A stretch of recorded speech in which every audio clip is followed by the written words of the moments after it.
नमस्कार, मैं पंडित गौरव शर्मा एस्ट्रो अर्थ चैनल में आप सभी का बहुत बहुत स्वागत है।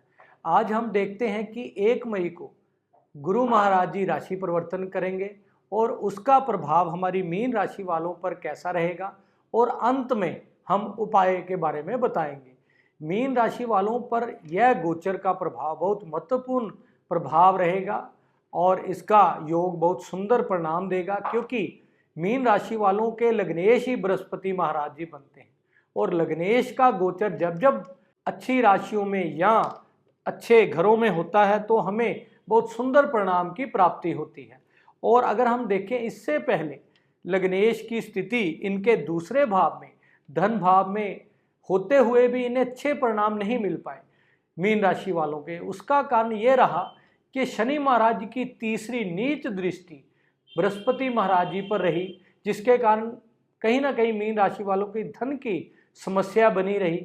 घर परिवार में अच्छा माहौल नहीं बना, क्योंकि शनि महाराज की दृष्टि शनि सभी कामों को स्लो करना, हर क्षेत्र में हमें देरी से योग बनाना। इसलिए भी जैसे ही 1 मई को बृहस्पति का गोचर इनके तीसरे भाव में होगा तो निश्चित ही मीन राशि वालों के बहुत शुभ परिणाम प्राप्त होंगे। क्योंकि बृहस्पति को अगर हम देखें तो साल में, जैसे कि हमारे दर्शकों को पता ही है कि साल में एक बार अपना राशि परिवर्तन करते हैं। बृहस्पति के दूसरे ग्रहों की अपेक्षा, जैसे कि बुध, शुक्र, मंगल, सूर्य लगभग 30 दिनों में, 45 दिनों में ही अपना राशि परिवर्तन कर लेते हैं, लेकिन बृहस्पति महाराज साल में एक बार अपना राशि परिवर्तन करते हैं। इसलिए भी इनका प्रभाव संपूर्ण वर्ष हमारे शुभ प्रभावों पर पड़ता है, क्योंकि बृहस्पति को देवों के गुरु माने गए हैं और हमारे जोडिक में सबसे शुभ ग्रह भी माने गए हैं। और हमारे जोडिक में सबसे ज़्यादा कार तत्व अगर प्राप्त है तो बृहस्पति महाराज जी क्यों, क्योंकि हमारे ज्योतिष शास्त्र में अगर देखें, दूसरे भाव के कारक बृहस्पति को माना गया है। दूसरा भाव हमारा धन, वाणी, कुटुंब का भाव है और पंचम भाव के कारक भी बृहस्पति को ही माना गया है, जो कि हमारी बुद्धि, विद्या के लिए, हमारी संतान के लिए हम देखते हैं, हर प्रकार के विद्या अध्ययन के लिए हम देखते हैं, बुद्धि बल के लिए हम देखते हैं। और पूर्व पुण्य भाव भी पंचम भाव ही माना जाता है, इसलिए भी बृहस्पति इसके कारक माने जाते हैं। और हमारे नवम भाव के कारक, जो कि हर प्रकार से हमारा भाग्य की स्थिति किस प्रकार की हमारे जीवन में रहेगी, भाग्य का कितना लाभ हमें मिलेगा, यह सब हम बृहस्पति से ही देखते हैं।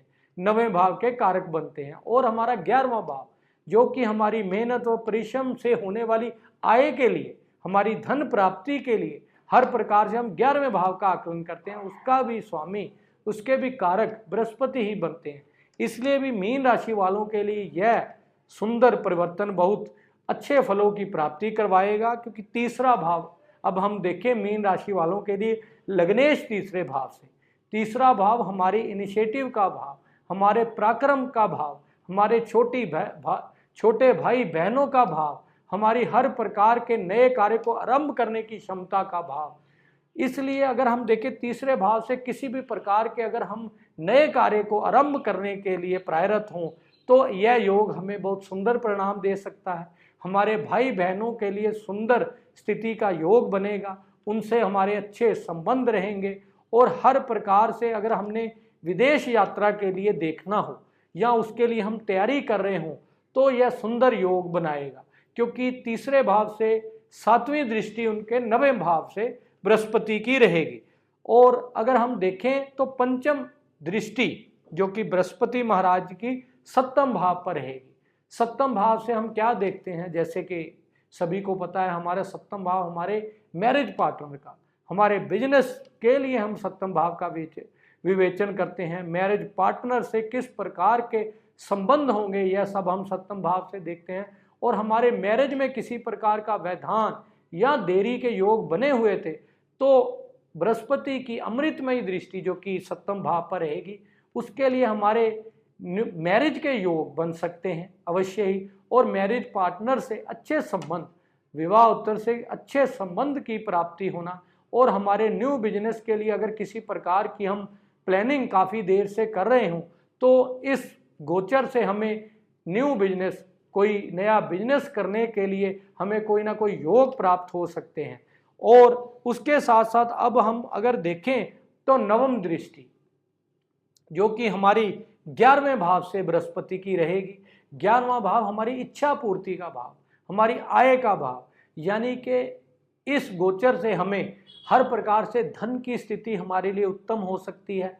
हमारे जॉब में प्रमोशन के कुछ ना कुछ योग बन सकते हैं। हमारे सीनियर से अच्छे संबंधों की प्राप्ति का होना इस योग से हमें प्राप्त हो सकते हैं। और बड़े भाई से अगर हम देखें, हमें लाभ की प्राप्ति का होना या बड़े भाई के कार्य में लाभ होना, इस योग से हमें प्राप्ति हो सकती है। क्योंकि बृहस्पति की नवम शुभ दृष्टि हमारे 11वें भाव से होना हर प्रकार से हमारी इच्छा पूर्ति, किसी भी क्षेत्र में हमारा इच्छा हो काम करने की तो हम उसके लिए अवश्य ही कर सकते हैं। और सप्तम भाव पर अगर हम देखें, सप्तम दृष्टि जो कि बृहस्पति की नवम भाव पर रहेगी, जो कि हमारा भाग्य भाव भी है, हमारे पिता का भाव भी है।